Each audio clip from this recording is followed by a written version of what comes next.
Hello, everybody, and welcome to the Total Soccer Show. My name is Taylor Rockwell. I am excited to be here today, filling in for Ryan Bailey, who, according to my notes, is currently watching the Brooklyn Nets play the New York Rangers in the Major League Baseball preseason. I think I have that right.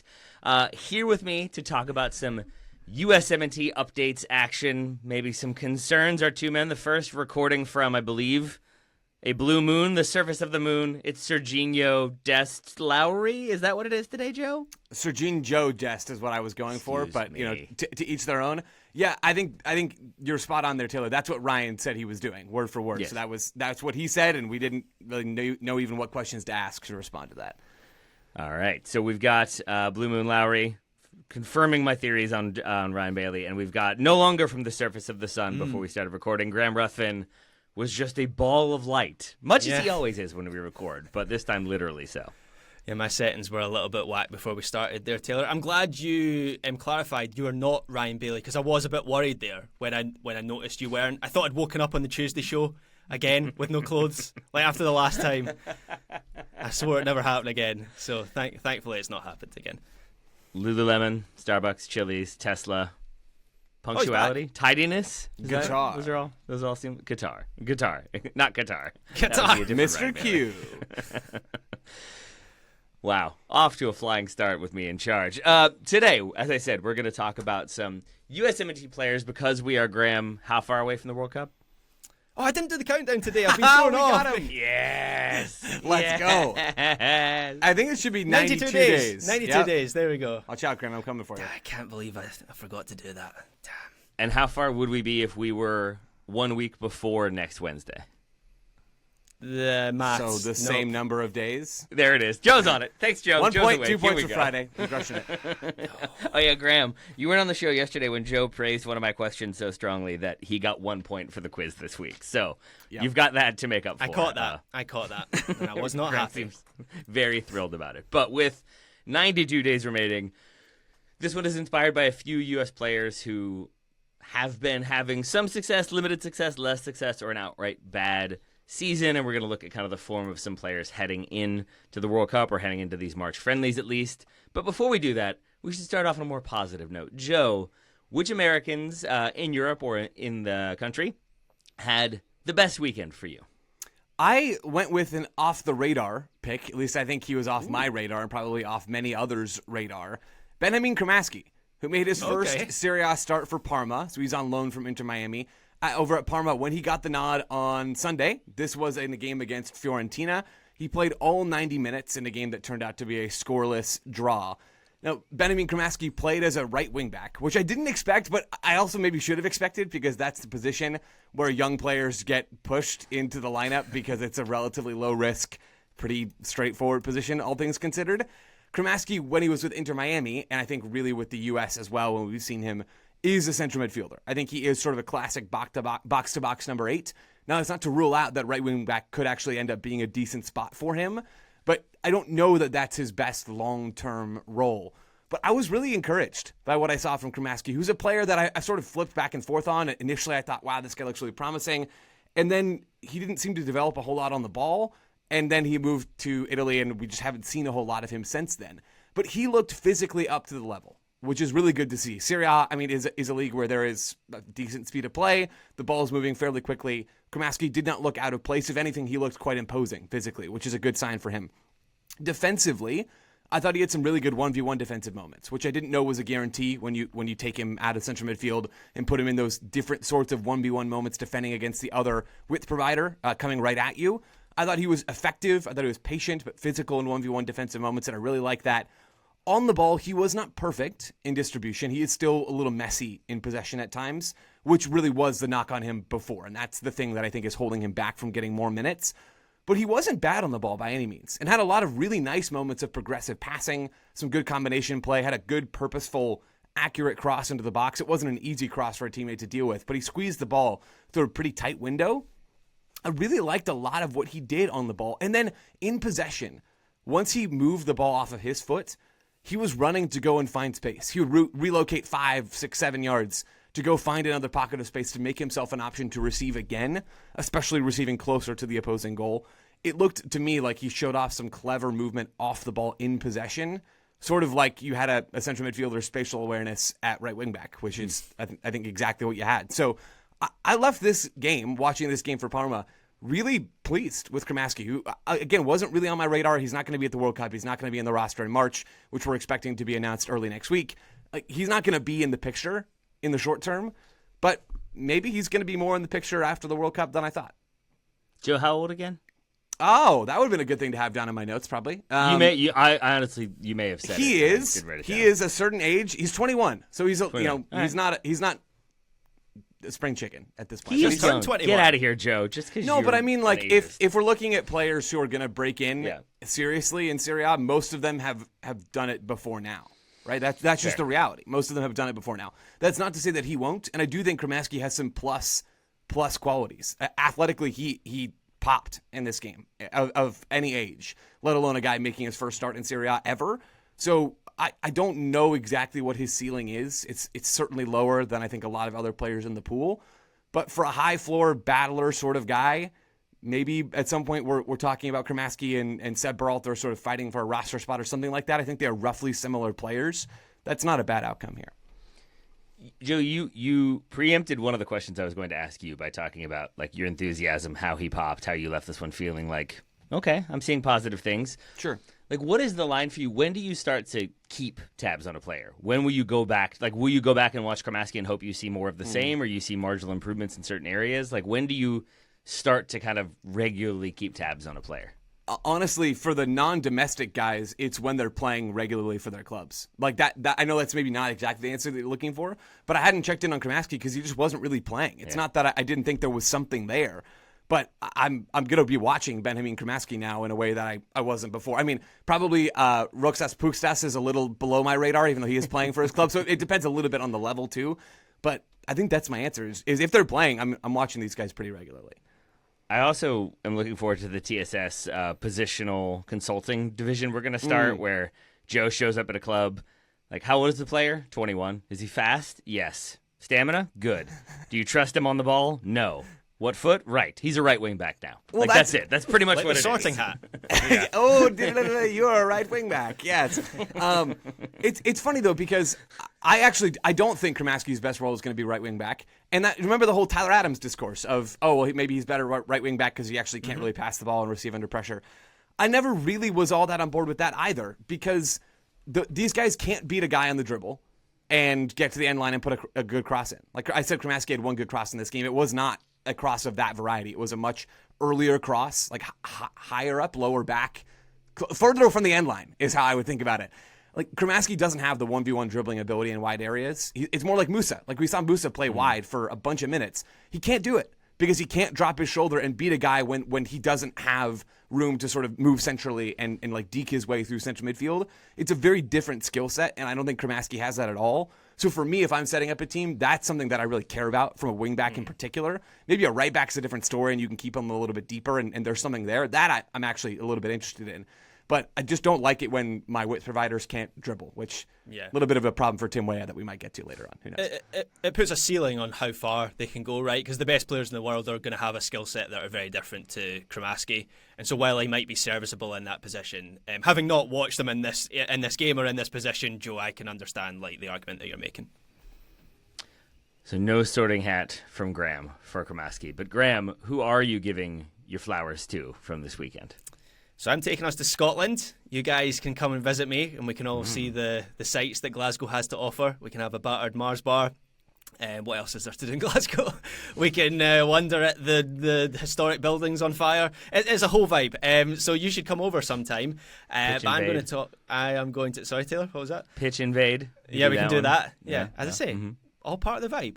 And talking of that match that the pitch was invaded in, I'm going to talk about my good old mate, Austin Trusty, who has frankly been atrocious this season. But he saved his performance of the season for one of Celtic's biggest games away to Rangers on Sunday, the aforementioned match that had the pitch invaded at full time, when he was probably the best player on the pitch. Unfortunately, there aren't any publicly available stats for Scottish Cup games, otherwise I would give you some now. But I would bet Trusty made more blocks and clearances than any other Celtic player, certainly. He won so much in the air, which was really crucial to Celtic's game because of the number of crosses that Rangers were putting into the box the whole match. He was a brick wall when Celtic needed him to be. They were under a lot of pressure by Rangers, and Trusty was really important in getting Celtic to the penalty shootout at the end of extra time. And then he converted his spot kick in the shootout for good measure as well. So, one of, or I'd say the best performance I've seen from Trusty this season. I also thought he was decent enough on the ball. Rangers pressed very high in the first half, and there were a few dodgy moments from Celtic building out from the back. They didn't really involve Trusty. That was more in Sinisalo, the goalkeeper. But it was largely a backs-to-the-wall job for Celtic and for Trusty.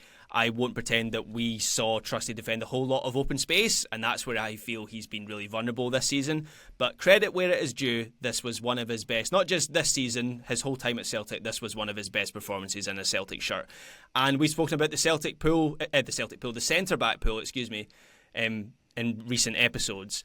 And as long as the depth isn't really there, which is not, Austin Trusty and others still have a shot of making the World Cup roster. So this could still be a relevant performance for him and a relevant catalyst in his season. Graham, when you watch a team or a few teams as often as you do, I feel like you start to get kind of familiar with the way they develop players and when they move players on. If you would agree with that, like, where do you think Austin Trusty is this time next year? Is he in kind of a similar position of like spot start when other people are hurt? Is there a chance he plays his way into the starting 11 regularly, or is he destined to be loaned or sold this summer? I would say the English Championship is where I see him this time next year. I think there was a time when Austin Trusty, when he first came into Celtic, and he struck up that part. Yeah, with Spurs, yeah. That's more likely to be CCV, the glorious homecoming, to soothe the rage of their fan base in the Champo. U21 captain when he was 17. I'm in. Yeah. Let's do it. Get Poch back, get CCV back, all the players that they want back. David Bentley, what's he up to? It'll be a whole thing. But I think there was a time when Austin Trusty came into Celtic and he had that relationship with CCV, and both of them seemed to really benefit each other and complement each other. And Trusty was making serious steps forward at that time. And then CCV, when he's been out this season, Trusty's looked lost. He just does not look comfortable. The weird thing is, he has the physical attributes to defend open space, to be in those situations, but like, the decision making or the wire between his like feet and the physical attributes in his brain isn't always connected, and so there's just too many mistakes, and he looks too unconfident and shaky in those moments. So go into Is he like the definitive, or is he like a good example of when people talk about, like, I remember my coach when I was younger talking about how Americans don't watch enough soccer, and like on some level, like for me, I like didn't, because I didn't watch enough, I wasn't like steeped in it, I didn't know to do certain things at certain times, and like others had to tell me, people with higher soccer IQs, and it just makes me wonder if that's what you're describing with CCV, where maybe like CCV knows how to communicate with him and how to kind of like help him along in his positioning and what have you, and maybe other players assume he knows how to do that or don't think to do that, and thus he looks worse. Yeah, but CCV is by far the better communicator, and he would like sort of guide Trusty and others around him. Like Alistair Johnson is a much better player when he's got CCV alongside him. The two of them are excellent down that right side, because it would tend to be CCV on the right side, like the right-sided centre-back, and then Trusty would be the left one, obviously, as the left footer, which, by the way, is something that keeps him in contention for the World Cup roster. Not a lot of left-footed defenders, like especially if we have questions over Tim Ream. More on that later, possibly. Then Austin Trusty is one of the guys who might be in the discussion. But yeah, CCV has been a massive miss for Celtic, and I guess in this pool, like, maybe we'd rather have him as an option over Trusty for the World Cup. But it's going to be tight for CCV. He's still not back in training, even. I really think his World Cup chances are probably over. But for Trusty, maybe not. I don't love how many players we've already teased, as we're going to talk about later, as being not great. You can also tell it's me hosting and not Ryan when we are more than 15 minutes into the episode and we are only 2/3 of the way through the first segment. So I will just very briefly say I enjoyed Chris Richards this weekend with Maxime Lacroix suspended. It was Richards kind of anchoring that Crystal Palace back line in a 3-1 win over Tottenham. It's Tottenham. They're not playing very well. They had a red card, so, grain of salt. But 15 defensive involvements, most touches of any player, and most passes of any player. That probably tells you a little bit about how much Palace were slowing the game down and controlling it a bit with that man advantage. But still, to see Richards over the years go from kind of like an occasional spot starter / deputy to like the junior member of the back line who was definitely there for athleticism, if not leadership, to now kind of moving into that more senior central figure position, literally and figuratively. It's very exciting to see, especially with some of the deficiencies in the U.S. backline or potential U.S. backline. So I will just be brief and say yay, Chris Richards. When we come back, a few players that we are less yay about. Back soon. Welcome back to the Total Soccer Show, an episode in which Graham Ruthven has brought the club home with him. Graham, how your strobe lights doing? Fantastic, yeah. Feel like I'm back in my student days again. Oh, there's a foam machine. Oh, boy.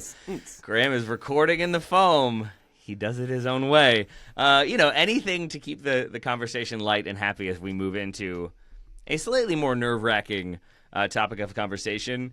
Kind of spawned last week by my realization that Christian Pulisic has been having a rough 2026 so far, or a relatively rough 2026, and realizing that there are a number of players in the pool who aren't in ideal spots in different ways heading into the World Cup, or at the very least heading into these March friendlies. So we're just going to take a look at a few, kind of figure out what's going on, how bad the situation actually is, if it's bad at all, what comes next for the player. Serginho Joe. Yep. Should we start with Serginho? I think we probably should. Serginho Dest is injured. That's a bit of a concern, especially as I mentioned in the last segment that I believe we're going to get a roster a week from yesterday coming up for the March window. So, I imagine Dest is not going to be a part of this team. And that creates some problems. And Pochettino knows it creates some problems because he's come out and talked about publicly how we just don't have a lot of wingers in this team. And we've talked about that quite a bit recently on this show. But that creates a real, whatever the opposite of a log jam is. We'll go with dearth of wide options for the U.S. attack. Dest went down in a game for PSV against AZ on Sunday in the Eredivisie. He left in it went down in the 55th minute and then had to come off with a hamstring injury. This is not the kind of thing that he's going to recover from in the super short term. I think it would seem likely that he is back before the World Cup. He said his Instagram or social media post was he has vowed to return. I vow to return before the end of the season. Which is good, but also worrying that it was like, was that? It's even a question. question. Did you have to vow to make that happen? Like, oh boy, yeah, that is concerted. Okay. Yeah. Dest is marching to the beat of his own drum. I think just wanted. I think he had a bet going with someone that he had to use the word vow in some sort of public statement before the end of the month, and so then that's just how that came in. So without Dest, basically it's Weah. If you think about how the U.S. have played under Pochettino, it is basically exclusively them possessing in a 3-2-5 structure, right? Regardless of who that right-sided player is in the middle of the back three or how they're getting to that back three, it has almost always been a 3-2-5. And Dest has been the one providing a lot of that width. And if Dest isn't there to do it, I truly think it has to be Weah. Because if it's not Weah, then I guess maybe it has to be Freeman, which I don't hate either. Say that again? Oh, Cremaschi? Yeah, let's I heard he plays right wing back. I think the options are really, really slim. So Dest is a crucial player to this team, not just because we know he's good and talented and can help a team that's not very good at attacking actually do that at a World Cup where they're probably going to need to do some attacking, but there just aren't a whole lot of pieces that I personally feel great about behind him. So I'm very curious to see how Poch sets things up later on this month because he's missing his number one in that spot. So you would like it to be Weah? Or give me one more person that you'd okay with getting like 30 minutes in one of Freeman. Weah and Freeman, I think, are the only two that make. Who you guys tell me. Freeman. I did a little bit in my Guardian column this week on this very subject. You would move Freeman up as one of the options into like that. I guess the right side of the midfield in the 4-4-2, which is where Dest has been. He's kind of the player that allows you to oscillate between the back three and the midfield four. Dest. But then that raises the question over, well, who is the Freeman in that team? Right. Is that Noki Banks coming in to perform that role? Is it Miles Robinson, who's played on the right side of the defence, didn't do it all that well? So, yeah, I think Freeman... Very there we go. I was being favorite Joe. Diplomatic. Joe's favorite Joe is available. I want to make that clear. Yeah, and Joe, this is good for Joe Scally, right? He is a player who wouldn't be doing the Dest role of being high and wide or just high at all on that right side, even though he's played a bit of wingback for Gladbach. I don't think there's real merit in him doing that for the U.S., but it does, to Graham's point, open up a spot. Maybe if you're moving Freeman up, then you have to fill where Freeman has been for Pochettino more often, which is deeper down that side. This is just a problem that nobody wanted to deal with, ultimately. Like, it's that simple. Dest, in terms of the number of players that can do what he does, is more valuable to this U.S. team than almost anybody. Yeah. In some ways, this is like a good-bad problem, just in the sense that, like, we know the situation. Hamstring injury is out, cannot play, so we need to look at other options, make sure we have some depth and some just different varieties of player that we got to look at to make sure that we are kind of covered if Dest can't go at the World Cup. But it's less kind of murky than some of the other players that we're going to talk about, I guess, is what I'm getting. Less at. murky, but I think significantly more impactful than maybe any other thing that we're going to talk about today. That's probably fair as well. I say this like 70% serious, 30% slightly joking. Like Weston McKennie, could we see him at right wing back? He's played everywhere else. Why not? I mean, we could. I would not. I would sooner, I don't know, like have Graham show up naked again to a podcast recording session than move McKennie out of the center of the field right now. Yeah. All right, Graham, on that note, don't show up naked. I was going to take us in a weird direction. But do talk about a player that you have concerns about, however mild to severe. So I'm going to start severe. And the player that I am most worried about is Christian Pulisic.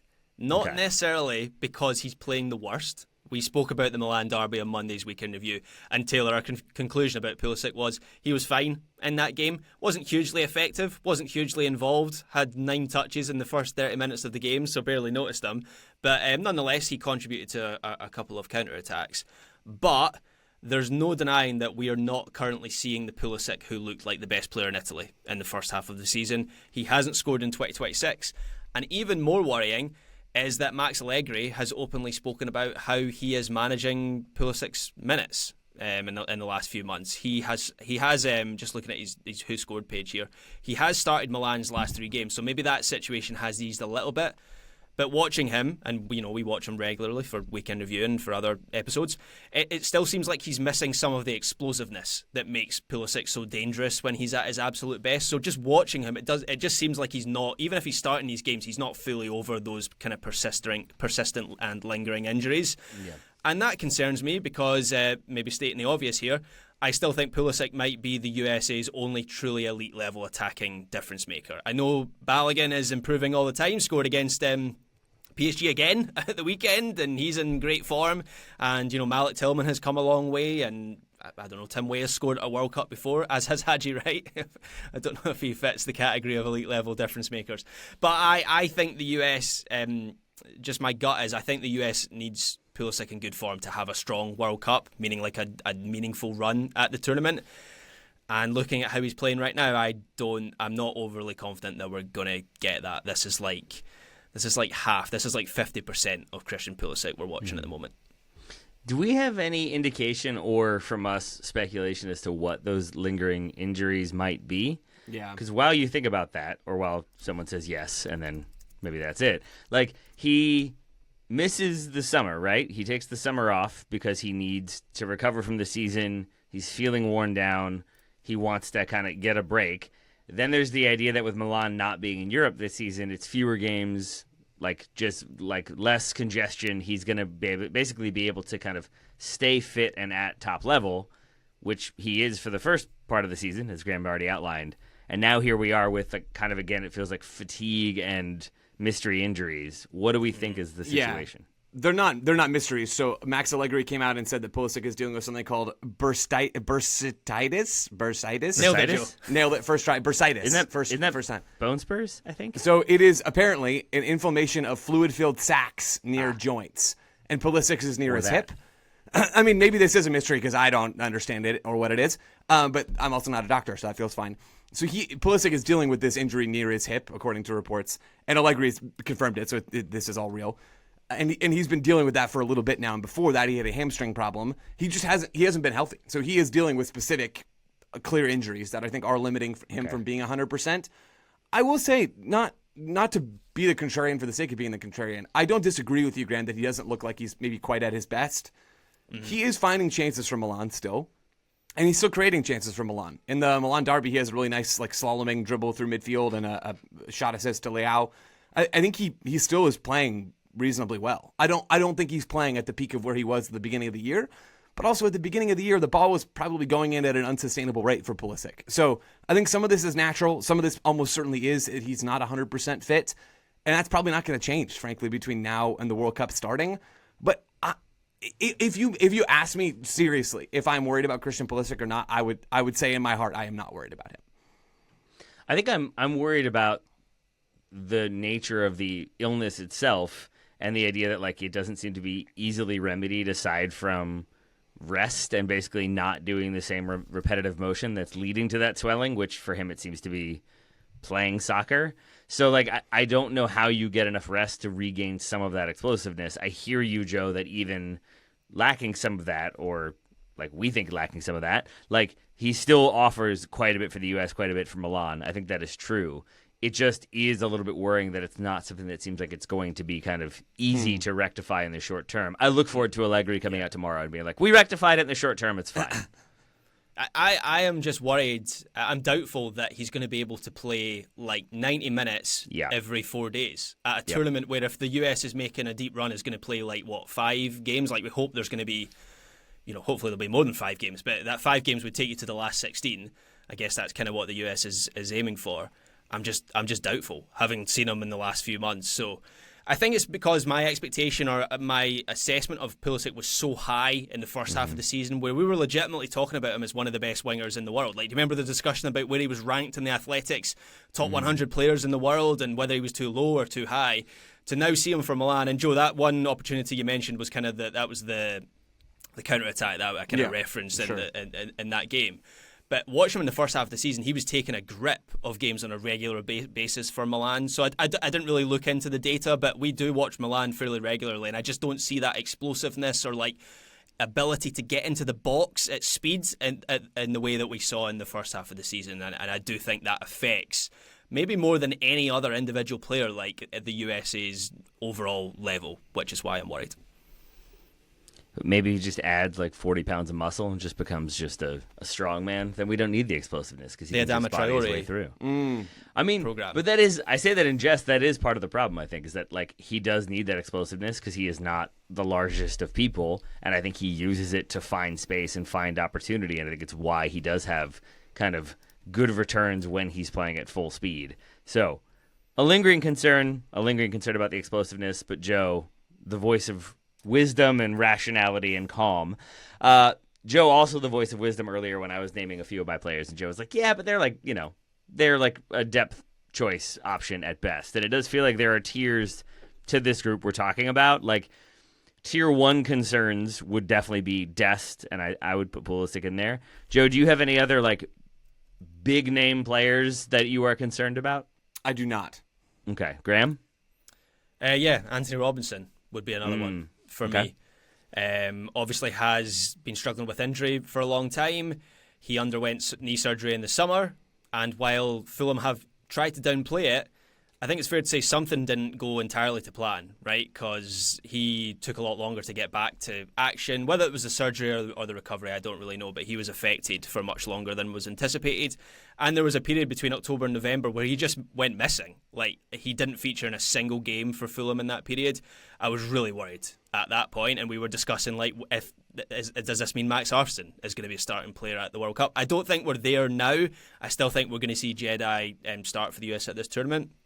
But it's a little bit concerning that he's been in and out of the Fulham team, with Marco Silva sometimes favouring Ryan Sessegnon. And similar to Pulisic, actually, like he's had injury trouble, and the player that we now see at the moment, even when he does play, when he gets on the field for Fulham, just doesn't have that kind of physicality that we saw from him last season when he was legitimately one of the best fullbacks in the Premier League. So it's not that I'm concerned for like his career or anything. It stands to reason that he's just not had an opportunity to build up that physicality. But if he's not starting every single game for Fulham, and I don't want to pretend that he's not featuring at all, he is featuring in games for Fulham. But if he's not getting 90-minute stints every single time between now and the end of the season, are we going to see that player for the World Cup? So yeah, that is my concern. And particularly when you combine it with Pulisic, that's your entire left side, most likely left side with Pulisic on that wing, and so that's a big concern because that dynamic I've always felt has worked pretty well for the US. It's a good shout, Graham, and Jetta Robinson did play a full 90 last time out, but has not, to your point, been doing that like consistently by any means. And if Jetta Robinson is not the same athletic Jetta Robinson that we've come to know and appreciate, that's a huge problem, because that's his whole thing, is being faster than you and working harder than you and being able to accelerate past you without a lot of flash or flair, but to do it quickly. And so I think for a lot of players, like I think about Dest, as he ages and he's younger than Jetta Robinson, I think he will age more gracefully in a way than Jedi Robinson will, because Dest does more things on the ball, and you can accommodate for some of his shortcomings in a way that you can't with Jedi Robinson, because his one thing is the thing that's going to feel the age of his career the most. So I don't think this guy's falling for Jedi Robinson, but that's a great flag, Graham. And he was not on my list and probably should have been, because more than most players in this pool, the athleticism decline that could be accompanied by an injury is a big problem. All right, we are 3 players in, many more to be discussed. We're going to take one more break. We'll come back, talk about a bunch more players in the U.S. pool. Back soon. Welcome back, everybody. Let's talk Malik Tillman, shall we? I've got him on my list. Only started one of their last 5 games for Bayer Leverkusen. He does pick up an ankle knock against, I think, Union Berlin in late February. So that does explain a good chunk of why he hasn't been involved as regularly.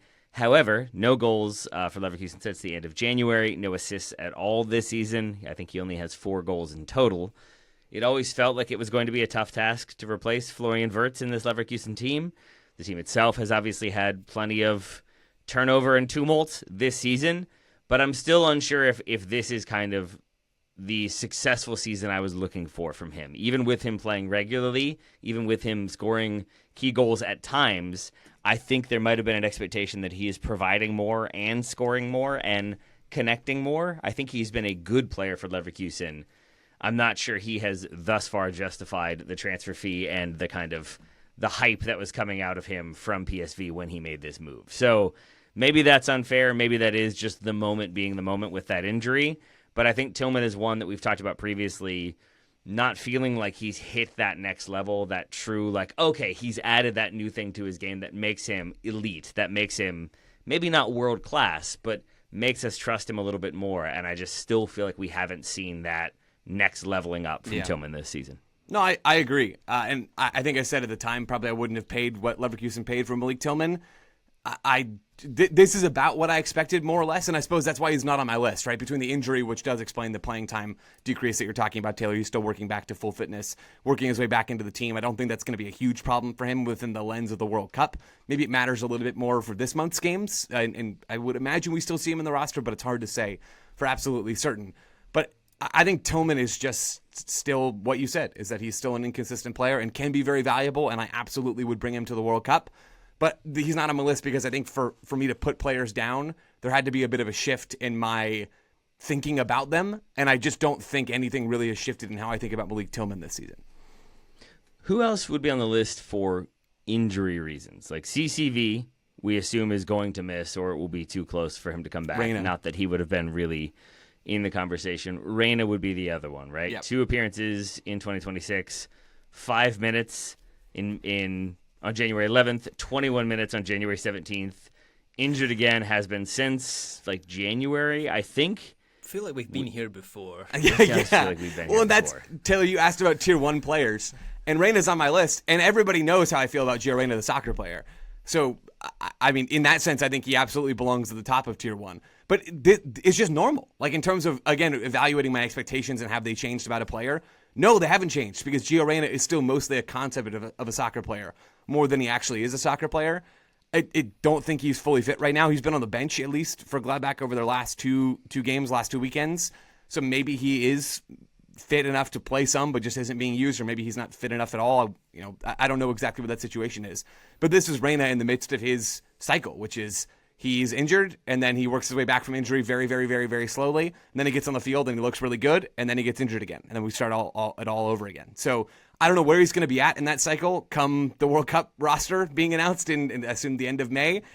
But he's in the part where he's not playing ball right now, and that hurts. I mean, we've seen Poch use him. We know that Poch rates him to an extent because he played him, and he was really, really good last fall for the U.S., but you can't use a guy who's injured, and that's Gio Reyna most of the time. Is there a chance that Pulisic turns down a call or doesn't get called up, or like Milan requests that he be allowed to rest during this camp? Definitely. What is the worst case roster then for the U.S.? Because it seems like there's a realistic possibility we have one without Dest. Well, we won't have Dest. Without maybe Jedi, without Pulisic, without Reina. Seems like Tillman will be back in time. But that's a lot of players missing. No at a time Weston, when we would because like we to see already them. know what he offers. Of course, yes. We don't ever need to see Weston McKennie again.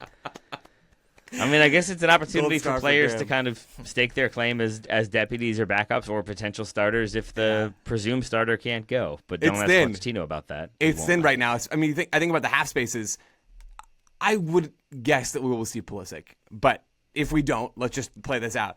Pulisic and Tillman, no. So then you're looking at McKennie probably in one of those half spaces, which Luna's is a bit... still hurt too, right? So no Luna. Yeah, no Luna. Yep, I was building to that, absolutely. And so you're looking at McKennie +1 in the half spaces, Aronson or Zendejas or somebody else.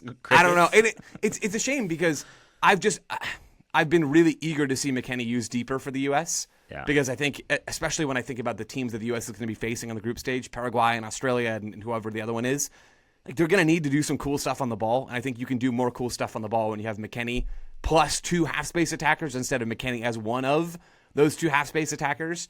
And that's a bummer. And then you take Dest out of it, and it looks even bleaker. So, yeah, I mean, it's not a great spot to be in right now as it relates to the March friendlies for these U.S.ers. Graham, you're in a great spot to tell us about players that are not in a great spot. Go ahead.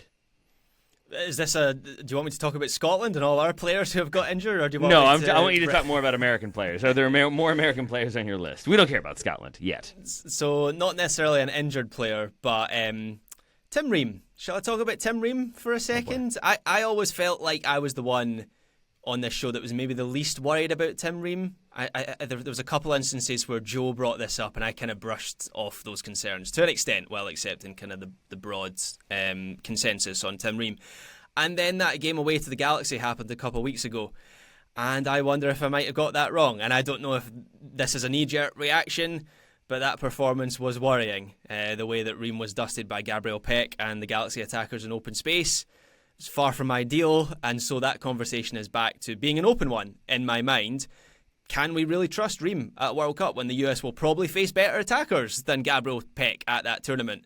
Is there another centre-back out there who could do a better job? I'm not sure that there is, but I am thinking about it more than I was like even 3 weeks ago before the start of the MLS season. It's concerning. Like a slight counterpoint from me, which maybe doesn't make things that much better, but is worth noting to me. I feel like most of those moments in that Galaxy game are not of his own creation. No. It is teammates giving the ball to Galaxy players or turning the ball over or what have you, and so he is left sort of on an island, either where he has to go like close down that player on the ball and then try to defend 1v1, or is trying to split the difference between two. And when that's the scenario, like I don't know if there is a U.S. player that I think could. Maybe it's Richards, I guess, is probably the only one that I feel like could handle that situation a little bit better. But like I almost feel like the best way to handle that at a World Cup is like don't give the ball away cheaply and let teams attack us with world-class attackers 1v1. For sure. And obviously that's the ideal approach of any team. But I am a little bit stuck by that as like, yeah, I don't know if anybody is going to stop Gabriel Peck in open field when they're trying to like leave their man to go handle him at the same time. But that's the job, right? Like, yes, in an ideal world, the US plays 3 group games and then 2 knockout games and doesn't ever give the ball away in a dangerous area to an opposition attacker. But I'll bet it happens like a good number of times because all teams do that. Like even the best teams will do that. Virgil van Dijk for Liverpool, one of his best qualities is that he's a safety net and he is able to match opposition defenders. Now, of course, opposition attackers, Of course, I don't think anyone is expecting Tim Ream to be Virgil van Dijk. But I'd like him to be a little bit better than the Tim Ream we've seen recently for Charlotte and MLS, and he is very much not that safety net. And, Tim Ream still has the on-ball quality. That's the thing that's going to be difficult for anyone coming into that team to replicate. We talked about left-footers and Austin Trusty maybe being in that discussion. Well, having watched Austin Trusty for the last, 2.5 seasons every single week for Celtic, he very much does not have that on-ball ability. And so there's still reasons to have Tim Ream in this team. But that weakness, I think, is becoming a bigger and bigger weakness as he continues to get older, I guess, as happens to all players. I'll say this, though. Like, again, not a defensive Tim Ream. But I think the Ream situation has become more of a talking point for U.S. fans as the Noki Banks conversation has gotten louder and louder. And will he choose the U.S.? And why hasn't he been capped? And should he be called up this March? I think the answer to that last one is definitely yes. We don't know if he will accept it. We don't know what the situation is there. But I also feel like we've seen this scenario countless times before where there's a player that maybe we've seen so much that we're very aware of their shortcomings and vulnerabilities. And then there's the youngster coming through who doesn't have some of those perceived weaknesses and vulnerabilities, and we really want to see that player. And the hype builds and the hype builds. And it should, because Banks is going to be an exceptional player. He's already a very good player. But he is still a raw player, and I talked about this in the weekend review. He gets a yellow card when he doesn't need to this weekend for diving in when the ball is already gone because he's trying to be aggressive in making a play. He gets beaten for a header when he's trying to be aggressive and make up like 15 yards to win the header. It's flicked on. It leads directly to a goal. He has a few more moments in that game where he has to clear a player out or pull them back or foul them because he dove in, because he was kind of aggressive in trying to make a play. And this feels like a normal calibration for a young center back as they go from like quiet but unremarkable to then trying to kind of make those bigger plays, to backing themselves and gaining in confidence to go up and challenge that big striker in the air and win that challenge, or go up like 1v1 against a physical opponent and win that challenge. But there is that calibration, there is that learning curve, and it feels like right now he's in that spot where like sometimes he gets it right and sometimes he doesn't, and that can leave the rest of the defense just as exposed as a slow center back. So I then say, like, I don't think it's quite as open and shut as maybe some have made it seem, that, like, Banks is just better. He should be starting. If he's not, this is a problem. I don't know why. People love to be that way with the U.S. national team, I guess with any team that they support. But I think it is still Ream's starting spot. It's probably Ream and Richards for me. But I think there is obvious area of concern that has to be sort of covered for, or maybe depth options have to be looked at a little bit more. That's kind of where I am on that situation. Yeah, I think that's entirely fair, Taylor. I think that's where I am right now as well. There's also some intangible stuff that's in Tim Ream's favour, stuff that's difficult to quantify. Like, it does seem like he's respected as a leader on and off the field, and Noki Banks, obviously, as an 18-year-old, hasn't grown into that role yet. So it's not something, I'm not clamouring for Banks to start over Ream and let's shuffle the entire centre-back pool to get him in and get Ream out. I'm nowhere near that. It's just the question mark against Ream, having seen him starting this season quite poorly, is a bigger question mark than it was a few weeks ago. Joe, you've been suspiciously silent during this conversation. Are you just coming up with like jokes about walkers and mobility scooters and the like? I'm assuming that's what's going on over there. Yeah. I mean, if you're older than 21, like, why are you even bothering, you know? I'm silent because I agree with every single thing you said about the Banks and Ream discussion, Taylor. I think you articulated that point really well. Banks is an amazing talent, and I think he's good enough to be at the World Cup, probably even good enough to play a few minutes for the U.S. at the World Cup, maybe even more than that. But he has his challenges right now, as you would expect of a young center back, and Ream has the challenges you would expect of an old center back. I don't really know which of those guys should be playing. I don't love the idea of either one of those guys playing crucial minutes for the U.S. at the World Cup. And I think, though, at the same time, we can expect that Ream will be playing those minutes. I've got a few more names for you all. You all tell me if I'm overreacting. Any concerns about Alex Freeman? He's on the bottom of my list, I'll say. Yeah. Okay. What's the concern with Freeman? I'm interested. 3 total appearances since moving to Villarreal, and they're all very limited minutes. I think he has a total of, like, adding them up, 29, 31 minutes, I think, so far. It's not a lot, but at the same time, that's actually kind of more than I was expecting at this point. Like, given he moved like a month ago, the fact he is in the first team picture, I actually take some encouragement from that. But I think I do too. Were there not a World Cup this summer? And that's kind of the thing. It's like you go from being an every game, full minute starter with Orlando, which would be not a great situation to be in with present day Orlando, but like it is that age old conundrum of like, would you rather have him playing every single game in a weaker league or challenging for minutes and largely riding the bench in a much stronger league? Yeah. And I think when it comes to World Cup preparation, like I think every single game would be ideal. At the same time, for development of his career and making him a better player, potentially for this World Cup and long term, it is staying where he is right now. It's just, I love the idea of him breaking through and like, nope, he just starts every game now. He's that good. And then the meteoric rise is even more meteoric. Yeah, I think Freeman is on my list because he's not been playing, Taylor, and that is not ideal, especially for a young player, right? But he's on the bottom of the list because I do think we severely overrate how much it matters that you're fit and firing at club form. I mean, fitness matters. That you're actually playing and playing really well for your club for you to be able to play well for the national team. Like that, we just have a lot of evidence that says that that's not how it works at all. They're just completely different contexts. Tim Weah was in and out of the team at club level when he was the U.S.'s best player in World Cup qualifying. Gio Reyna doesn't need to play soccer to come in and be the U.S.'s best player. Like, I mean, we just have lots of evidence of it not mattering as much as we talk about it mattering. And it's not to say it doesn't matter at all. Obviously, we would all prefer Alex Freeman to be playing games and getting better at all these things. But I think there's a very good chance that Alex Freeman starts for the U.S. later this month. And I think he'll probably look like the same old Alex Freeman that we remember. But, I mean, it is not ideal, of course, but I'm not really that worried about it. Who are you worried about, Joe? Anyone else on your list? No, my list is cleared out. Capital C, capital O. Would Yunus Musa be on there if you didn't just feel like you knew exactly what his situation was? Yeah, probably. Maybe if we'd done this show like 3 months ago, he would be on the list. I've just gotten numb to it. At this point, he played the first 45 for Atalanta, started, and we haven't really seen that from Musa recently. It's his first start since January 28th, the game that he got against Udinese over the weekend, and then he got hooked at halftime, which is awesome. I thought he played fine, actually. I didn't think he was the problem at all. Did you for see Atalanta performance? Yeah, then there's that. Yeah. I'm not even going to read anything into that for Atalanta, or for Musa, excuse me, because that thing was on fire before. There was nothing to be done. There's absolutely nothing to be done. The only thing and the reason why, like, it truly at this point for him at Atalanta feels like one step forward, one step back. Is like, so yeah, he gets that start against Udinese, hooked at halftime. One step forward, one step back. Subs on in the 55th minute. You're totally right, game's already gone. But I think in a frustrated performance, I believe gets annoyed with Bayern for delaying a restart, picks up a yellow card for that one, but due to yellow card accumulation is suspended for the return leg now. So in a game that maybe he could have started or gotten minutes in. Smart of Yunus Musa or miss yeah, that. Conversely, yeah, he doesn't the Allianz. He doesn't want to get blown out, so he knew how to skip it.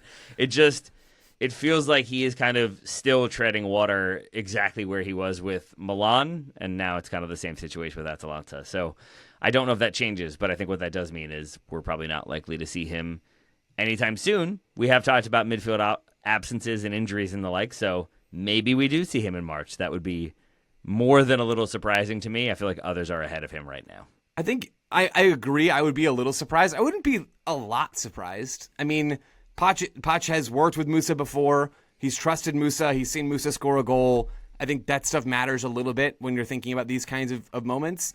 And, I mean, are we trying to believe that Musa is a worse soccer player than like a Morris or a Berhalter? I don't believe that in my heart. I really don't believe that. And I don't think Taylor's nodding, so yeah, I guess you do.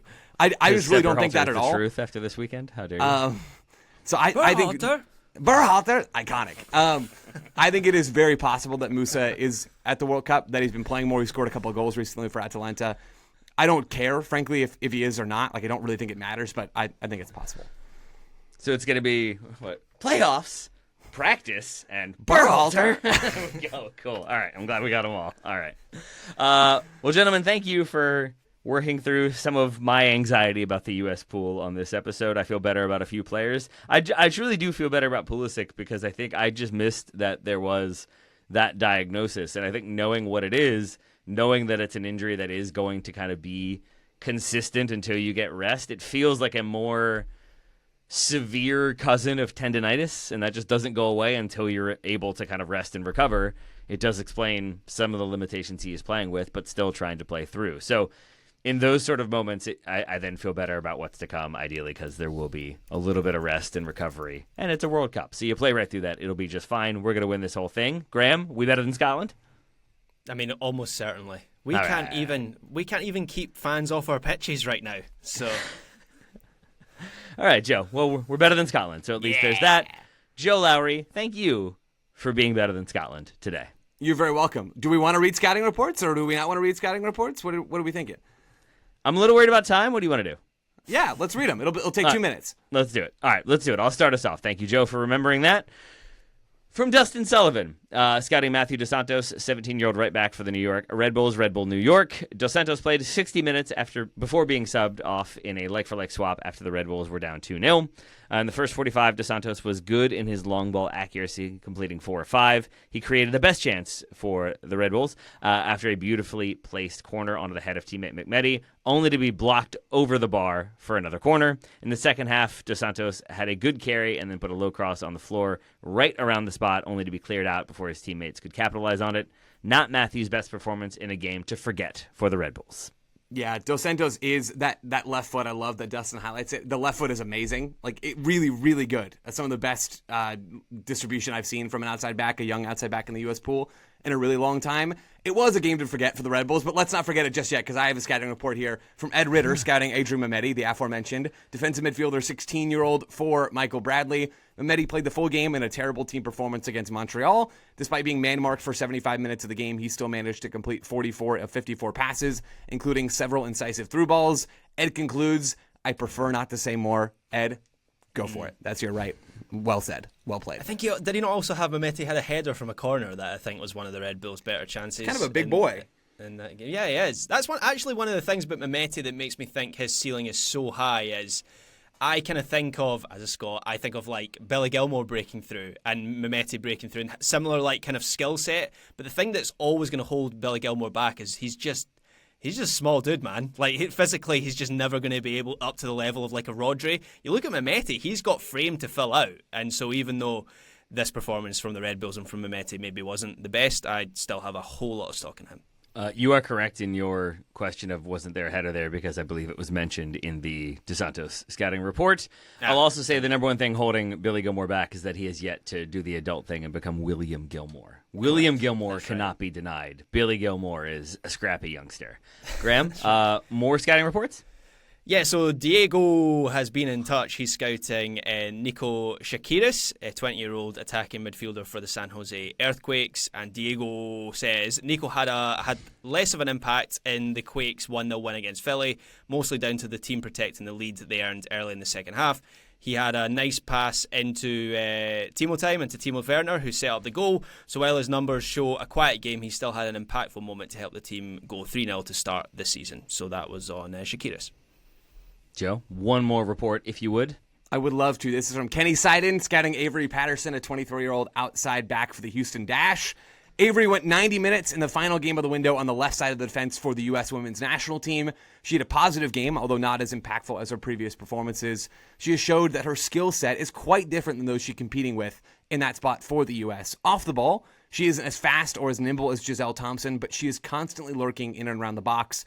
On the ball, her passing was lacking a little bit, but she was playing on her weaker left side, and the whole team seemed disconnected. She also showed that she is more physical and nearly impossible to dispossess, as the only time she had the ball taken off of her, the play ended in what could be best described as a warm embrace on the ground between her and the defender, and even had a moment that made Julie Foudy lose her mind and demand seeing it on replay. I love Avery Patterson. I'm glad that K-Sides is seeing some of the good stuff, too. There we go. Thank you to everyone for submitting those scouting reports. You can get your own player to scout. All you have to do is email Graham Ruthven specifically and demand a player right away. That's pretty much it, right, Graham? I mean, that is the gist of it, just through the TSS Patreon, patreon.com/Total Soccer Show. There's a pinned post at the top of the page. Comment on the post. I'll be in touch. We'll get you a player. All right. But now that we have gone long, shortest outro ever. Joe Lowery, thank you. Thank you. Graham Ruthven, thank you. TW. TY. Ryan, Damn. Ryan Bailey, no thanks to you. Thanks to me. Thanks to you all. Thanks for listening. Talk to you soon. Bye.